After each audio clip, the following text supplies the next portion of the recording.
샬롬! 우리들의 따뜻한 교회 이야기에 오신 여러분들을 주님의 이름으로 환영합니다. 저는 진행을 맡은 한정훈입니다. 반갑습니다. 이 방송은요, 캘리포니아 프레스티지 대학교와 그리스도의 몸된 교회가 함께 만들어가는 이야기입니다. 우리 지체들의 따뜻한 사랑과 섬김의 이야기를 담고 있는데요. 오늘은 조금 특별한 시간을 준비했습니다. 이 미주 한인 사회 또 미주 한인 교회를 오랫동안 취재하고 보도해온 두 분의 귀한 언론인들을 모셨습니다. 미주 크리스천 신문의 박준호 기자님 그리고 CTS 아메리카의 손민석 지사장님인데요. 오늘 두 분과 함께 미주 한인 교회의 현재와 미래라는 주제로 이야기 함께 나눠보도록 하겠습니다. 지금 바로 만나볼게요. 안녕하세요. 안녕하세요. 반갑습니다. 네, 반갑습니다. 네, 이렇게 또 미디어 사역 하시는 분들을 만나니까요, 더욱더 반가운 것 같습니다. 예. 자, 지금 보고 계신 우리 시청자분들께요, 우리 기자님부터 인사 한번 나눠주세요. 안녕하세요. 저기 미주 크리스천 신문에서 기자 일을 하고 있는 박준호입니다. 네, 반갑습니다. 네, 안녕하세요.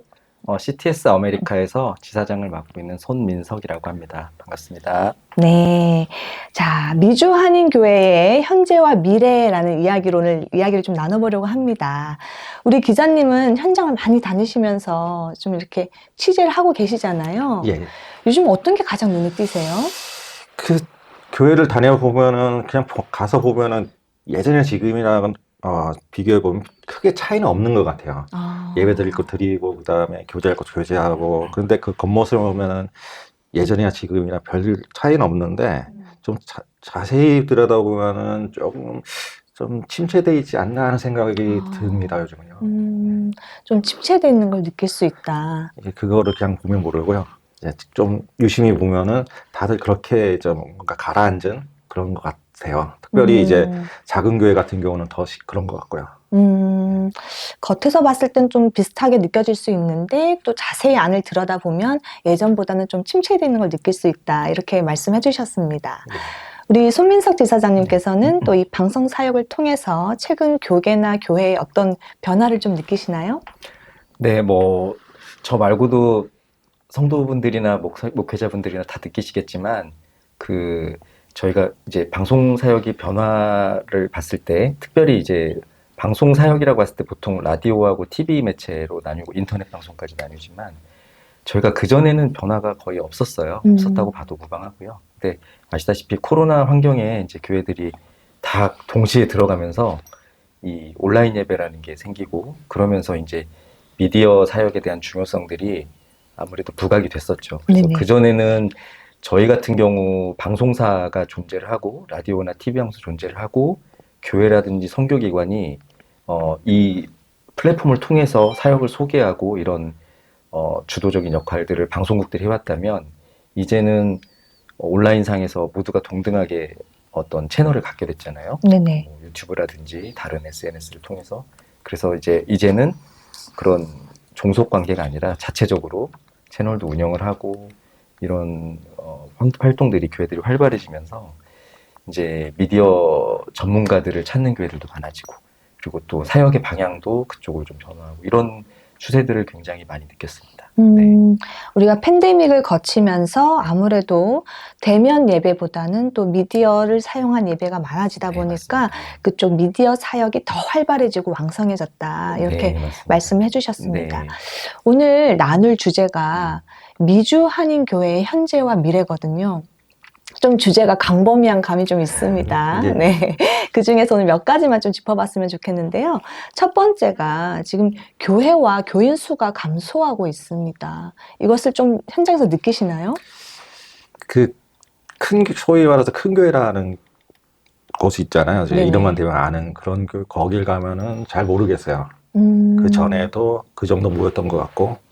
근데 이제 조금 시선 돌려서 좀 규모가 작은 교회를 가면은 그것이 많이 느껴져요. 특별히 성도 수가 이제 20명, 30명 되는 교회 같은 경우는 고령화가 돼가지고 이제 젊은 친구들이 얼마 없던가 아예 없기도 하고요. 근데 대형 교회가 그러면 그렇게 보면은 대형 교회는 뭐 괜찮냐? 뭐 괜찮은 데도 있지만 거기도 마찬가지로 이제 예전에 비해서 많이 없어지고 20년 전에 비해서 어느 교회는 청년 부수가 한 반 이상이 뭐죠? 3분의 2 정도가 줄어들었다는 그런 이야기도 있었는데 그 소식도 적고 실제로 얘기해 보면은 실제로 그렇기도 하고요. 그런 거 볼 때 많이 줄어들었고 앞으로 더 줄어들 것 같다는 생각도 듭니다. 말씀을 들어보니까 상황이 좀 심각한 것 같습니다. 네네.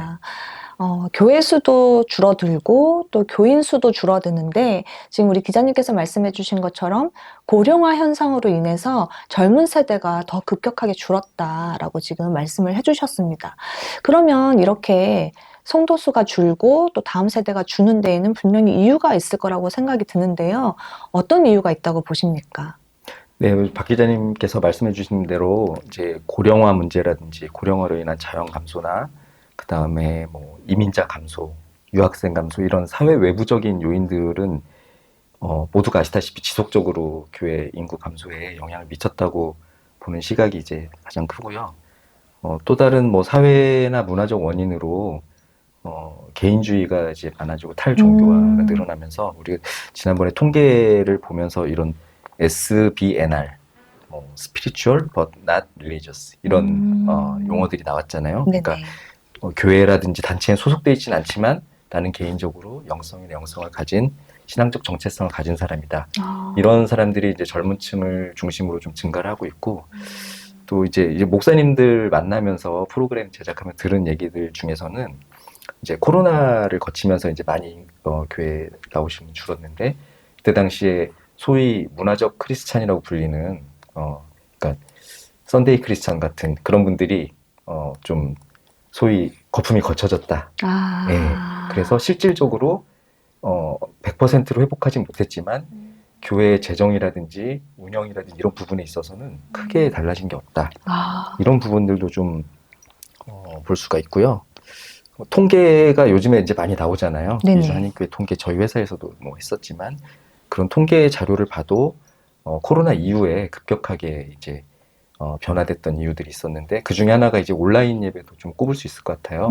그래서 아무래도 온라인에 익숙해지다 보니까 이제 아무래도 오프라인이 재개됐지만 익숙한 환경에 계속 가면서 가난한 성도들도 늘어나게 되고 그런 부분들이 있을 것 같고 또 이제 내부적인 요인을 조금 들자면 교회별로 이렇게 만나보면은 다들 이제 목회자 수급의 어려움을 겪잖아요. 특히 교육부 네네. EM 사역자 문제는 맞습니다. 정말 뭐 어제 오늘 얘기가 아닌데 그런 교육을 시킬 수 있는 목회자들이 부족하다 보니까 다음 세대들이 교회 안에 성장하지 못하고 이탈하고 어느 한 교회로 쏠리는 현상들이 나타나고 있는 것 같아요. 그래서 이제 그런 부분을 또 교회 내부적인 요인으로 볼 수 있지 않을까 이렇게 생각하고 있습니다. 네, 우리 지사장님 말씀을 들어보니까 좀 동의가 되는 부분들이 꽤 많은 것 같습니다. 우선 사회 전반적으로 고령화가 진행되고 있고, 그러니까 그 현상이 교회 안에서도 똑같이 일어나고 있고요. 그리고 또 젊은 사람들 사이에서 퍼져 있는 아까 말씀해주신 개인주의 성향도 무시 못하는 것 같고, 또 코로나 기간을 거치면서 썬데이 크리스찬들이 많이 거쳐진 것 같다라고 말씀해 주셨어요. 그래서 실질적으로 교회에서는 재정이라든가 운영하는 측면에서는 큰 차이가 없다. 이렇게. 네, 이거는 조금 뭐 반론도 있을 수 있는데요. 조금 규모 중대형 교회 이야기인 것 같아요. 아까 기자님도 다녀보시면서 소형 교회 같은 경우는 정말 예, 원래도 많지 않았기 때문에 크게 차이가 이제 날 수가 있지만 어느 정도 규모가 있었던 교회들 같은 경우는 특별하게 큰 위기가 없었다면은 많이 회복됐다라는 게 이제 중론입니다. 네. 말씀 감사합니다. 그리고 또 목회자 수급도 사실 쉽지 않은 상황인데 또 EM 쪽에서는 목회자를 구하는 게 더 어려운 것 같습니다. 상황들을 돌아보니까요. 네. 그런 요인들을 지금 뽑아주셨고요. 자, 그러다 보니까 이 교회가 어떤 본질적인 사명보다는 생존과 또 유지에 더 집중을 하는 경향이 있지 않나 요즘 약간 그런 생각이 드는데요. 이런 부분에 대해서 어떤 전략이 좀 필요하다고 보십니까? 일단은 교회들에서 어떻게 해야 되겠다는 의지가 있어야 되겠고요. 제가 볼 때는 좀 그 부분이 좀 아쉽다고 봐요. 아까도 얘기했지만 거의 많은 교회들이 대부분의 교회들이 이제 연령대가 많이 높습니다. 60대가 청년이라고 할 정도로 그렇기도 하고요. 네네. 제가 갔던 교회는 이제 최고령자가 이제 95세, 6세 뭐 그렇게 되는 경우도 있고, 그 교회는 청년들이 한두 명 정도밖에 없어요. 그 정도로 이제 되는데, 아마 이제 15년쯤 거슬러 올라가는데, 제가 이제 사일런 엑소더스라고 들어봤을 겁니다. 저는 그 용어를 별로 안 좋아합니다. 엑소더스라는 표현이 저는 잘못됐다고 보고 있거든요. 네네. 교회에서. 왜냐하면 엑소더스는 예배 드릴 수 있는 곳으로 가는 게 엑소더스거든요. 근데 교회에서 사일런 엑소더스라면 우리 교회는 예배 드린 곳이 아니라고 고백하는 거거든요. 네. 근데 거기는 우리 교회 오지 마시오라는 거예요, 돼요. 근데 용어 정리가 이스케이프라든가 이제 디스커넥으로 바꿔야 되는데, 그래서 저는 지금 이스케이프로 얘기를 할게요. 사일런 이스케이프 현상이 일어나가지고 이제 젊은 친구들이 많이 없어졌어요. 아까 얘기한 그 교회도 마찬가지고, 없어진 이유 중에는 이제 뭐 이민자 감소도 있고, 결혼해서 어디 가고 이제 한국 돌아가고 이런 것도 있지만, 청년 담당 목회자들이 이제 어떤 그들의 마인드가 담임 목사를 갈기 위한 어떤 징검다리. 그렇죠. 네네. 거쳐가는 곳이라고 생각하기 때문에 현재는 그 성도들이 주어진 그 청년들이 그들의 주어진 양이라고 생각을 안 하는 것 같아요. 그러다 보니까 그게 이제 청년들한테 이제 와 닿잖아요. 우리 목사님은 우리한테 별로 이렇게 신경을 안 써줘. 그러다 보니까 이제 교회 다닐 수 있는 그런 게 많이 약해지고요. 그러다 보니까 교인 수가 자연스럽게 줄어드는 게 당연한 거고요. 그 다음에 이민사회가 이제 1903년부터 이제 한인교회가 이제 시작이 됐는데요. 120년이 지나면서 언제부턴가 이제 그런 현상이 교회를 가야 돼. 그쵸. 예. 이민 와가지고 교회 안 가면 어떡해. 교회 가야 살아남는다고. 이런 얘기가 많았어요. 어느 순간에 그게 없어졌습니다. 요즘 이민 와서 교회를 가야지 뭐 하는 거야 이런 소리를 요즘 없어졌어요. 들어보셨어요? 근래 4, 5년 사이에 최근에는 좀 없었죠. 예. 왜 그러면 이민 사회 역시 교회가 아니어도 할 수 있는 그 교회의 대체들이 너무 많습니다. 네. 주일 오전에 교회를 가야 김치를 먹고 김치를 먹는 거는 중소형 교회 같은 중소형 도시 있잖아요. 네네. 타주에 어떤 예를 들면은 켄터키의 어느 동네, 그 다음에 이제 저쪽 이름 아이다호의 어느 동네, 이런 동네가 아닌 이상은 김치를 굳이 교회 가서 안 먹어도 미국 마켓에서도 김치를 파니까요. 네, 맞습니다. 그렇게 된 그런 사회이기 때문에 굳이 교회를 안 가더라도 우리 거를 충분히 누릴 수 있는, 그 다음에 인터넷이 워낙에 발달해가지고 그 대체할 수 있는 게 너무 많습니다. 그렇기 때문에 교회를 안 가더라도 충분히 할 수 있는 사회가 돼가지고 그런 영향도 있을 거고요. 하지만 그거의 순기능이 뭐냐면은 진짜 교인들만 남는 그런 현상이 이제 우리가 그런 결과물도 받아볼 수 있는 그거는 저는 어떤 면에서는 저는 긍정적이라고 보고요. 좀 아쉬운 점은 사라진 교인들에 대해서 교회가 어떻게 할 거냐, 그 부분에 대해서, 그 다음에 있는 교인들에 대해서 교회가 얼마나 그들에게 영적인 양식을 얼마나 치워주시느냐, 그것이 이제 교회가 해야 될 길이라고 저는 생각이 듭니다. 예전보다는 이민자 수가 많이 감소했기 때문에 교인 수도 당연히 줄어드는 건 당연하다. 네. 이렇게 말씀을 해주셨고, 또 청년을 담당하는 목회자분들이 좀 아무래도 대형 교회나 아니면 자신의 담임 목회를 하기 위해서 거쳐가는 과정 중에 있다 보니까 또 신경을 많이 못 쓰는 부분도 있지 않나. 그래서 청년 목회가 좀 약하지 않나. 이런 부분도 좀 짚어주셨고요. 네. 그리고 우리가 이런 부분에 대해서 걱정하는 것이 많은데 우리 기자님께서는 또 다른 포인트를 말씀해 주셨어요. 그러다 보니까 또 거품이 많이 거쳐지다 보니까 남아있는 성도들의 그 신앙이랄까, 믿음 생활이랄까, 그런 것의 순전도가 좀 올라가는 그런 긍정적인 부분도 있지 않나. 예. 이렇게 짚어주셨습니다. 예. 네. 그렇다면 나머지 이 거품에 의해서 거쳐진 그 교인들은 우리가 어떻게 할 것이냐, 이 부분도 우리가 좀 짚어봐야겠다, 생각해봐야겠다, 이런 생각이 듭니다. 좋은 부분을 짚어주셔서 감사하고요. 계속해서 이 고령화 현상에 대해서 얘기하자면, 이 프레스티지 대학교 평생교육원에서 지난번에 설문조사를 했어요. 그래서 그 결과를 봤더니 우리 미주 한인 교회의 성도들의 60.7%가 65세가 넘는 시니어 분들로 되어 있다고 합니다. 이 결과에는요, 대형 교회가 포함되어 있어서 그렇지 사실 중소형 교회로 가면은 숫자가 거의 80% 이상일 거다, 이렇게 보고 있습니다. 이에 대해서도 좀 전략이 필요하지 않을까 싶은데요. 어떻게 생각하세요?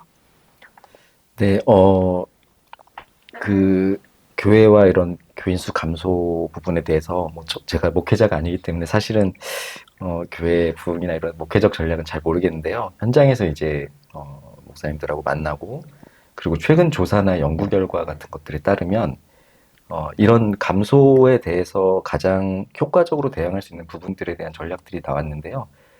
뭐 아마 여기 다 아시겠지만 소그룹 부분이 가장 많이 나왔습니다. 그래서 저희 회사도 이제 한국의 목회 데이터 연구소랑 협력해서 세미나도 개최하고 이제 통계 조사도 실시했는데요.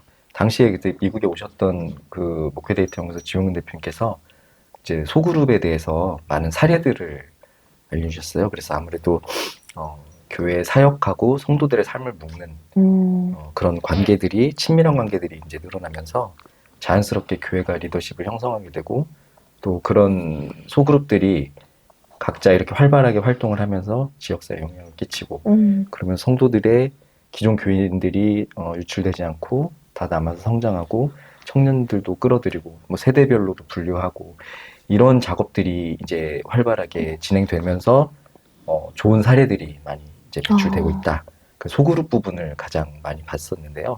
이게 이제 사실 일반적으로 저희가 그때 당시 제가 기억나는 부분이, 세미나를 했을 때 목사님 질문을 많이 하셨어요. 우리가 기존의 소그룹이라는 게 예전에 사실 구역 모임 같은 것도 소그룹이고, 네네. 그다음에 교회 무슨 모임 같은 소그룹이었는데, 기다리고 투자하는 부분에 있어서 좀 교회가 부족하지 않았나. 그러니까 예를 들면 어떤 동호회 같은 느낌이 될 수도 있고, 그다음에 뭐 사역 같은 느낌이 될 수도 있겠지만, 이 부분을 특정화하고 어떤 통계라든지 이런 자료들을 좀 활용해서 연령대 그룹이라든지 취미 그룹이라든지 이렇게 딱 세미나 묶어서 이거를 굉장히 발전시켜 주면서 이분들이 자체적으로 성장할 수 있게 해야 된다라는 말들이 많았어요. 그래서 얼마나 하셨어요? 라고 봤을 때 1년 정도 해봤는데 안 됩니다. 생각보다 오래 걸렸던 것 같아요. 그래서 저희도 그때 당시 만들면 잘 되는 거 아니야? 라고 했지만, 사실상 만들어서 금방 소멸될 수도 있고, 그렇기 때문에 우리가 관리를 잘 하듯이 교회에서도 계속 애정을 갖고 이 부분에 대해서 시간을 갖고 기울여 준다면 좋은 그런 열매들이 나올 수 있지 않나라는 게 이제 일반적으로 보는 의견들입니다. 그래서 최근에는 소그룹 위주의 그런 것들이 어떤 교회 교인 감소의 전략, 이런 것들이 될 수 있을 것 같다고 평가를 받고 있습니다. 네. 저는 굉장히 동의하면서 들었습니다. 제가 진행하는 인터뷰 프로그램에 얼마 전에 나오신 분도 교회에 처음 나와서 적응하기가 어렵잖아요.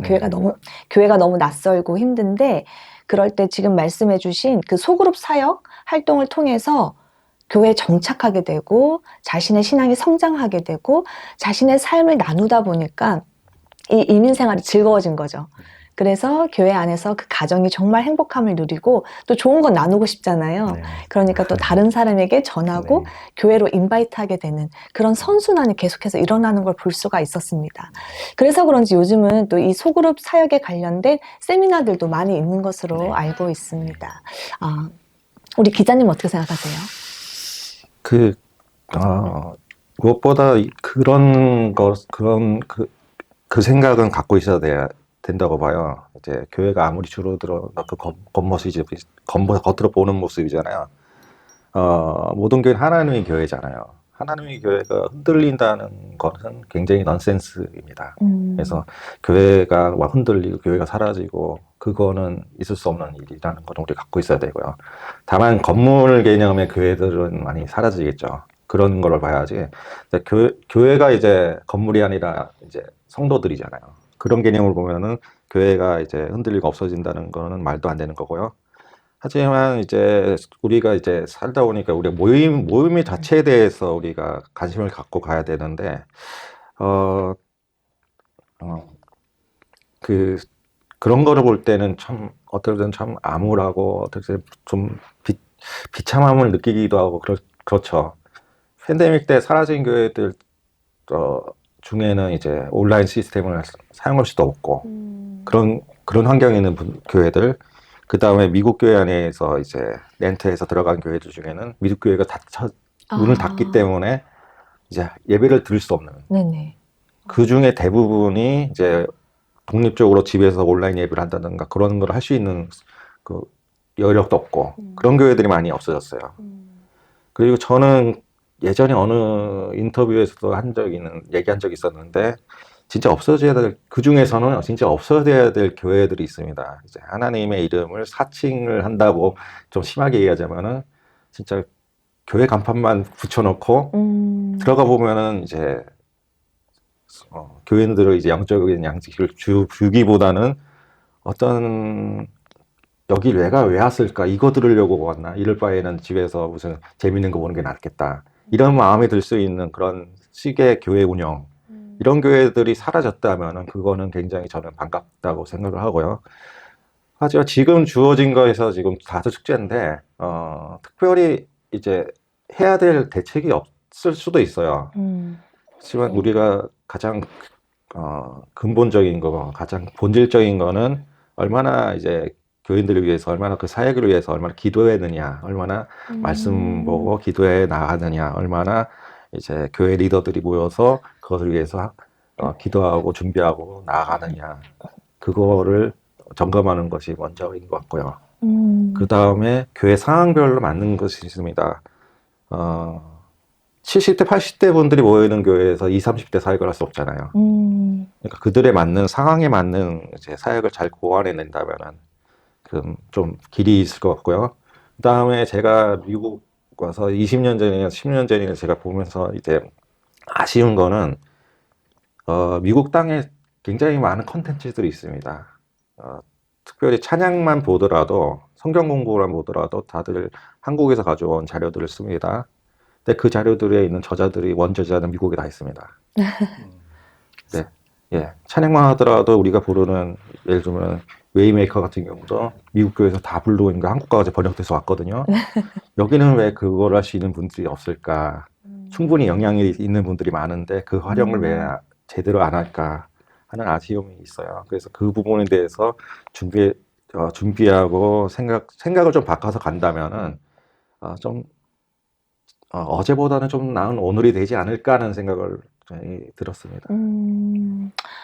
지금 시대가 빠르게 변화가고 있잖아요. 시대가 빠르게 변화되고 있는데 이런 상황에서 각 교회가 그에 맞게끔 온라인적으로도 잘 할 수 있게끔 준비가 되어 있어야 하겠고, 그리고 또 우리 박 기자님의 말씀을 들어보니까 확실히 교회는 교회다워야 그렇죠. 생존할 수 있겠구나. 그래서 성도들에게 교회답게 교회에서 줄 수 있는 걸 제공해야지 교회로서 살아남을 수 그렇죠. 있겠구나. 또 이런 생각을 해보게 됩니다.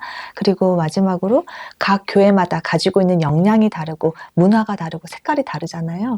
그 교회에 맞는 컬러대로 사역을 잘 꾸려나가는 것도 굉장히 중요하겠다라는 생각이 듭니다. 네. 네, 말씀 감사합니다. 지금 우리가 얘기하고 있는 이 고령화 이슈에는 사실 다음 세대 이슈도 포함이 되어 있다고 생각이 듭니다. 지금 다음 세대 이야기도 좀 해봤으면 좋겠는데요. 우리 2세대들 또 3세대들은 지금 어떤 상황인지 좀 궁금한데요. 이들의 신앙생활에 대한 자료가 있으시면 좀 나눠주시겠어요? 사실 저희 신문만 하더라도 거기 1세 중심의 이제 그런 컨텐츠들을 냈기 때문에 2, 3세들에 대한 어떤 정확한 자료는 갖고 있지 않아요.